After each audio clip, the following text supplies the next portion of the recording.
Bo'yni tafsilotlarini endi to'lig'ini eshitsak, to'g'risi yaxshi urishdi. Ja, unaqa vahima ko'rmadi.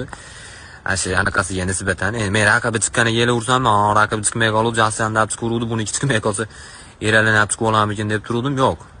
Chiqdi urdi, zo'r. Faqat shu kimdir mana shu bizning media bayislarga tushuntirsin, iltimos. Mana oktagonni boshlovchisi o'ta bir hali provotsировать qiladigan odamligini.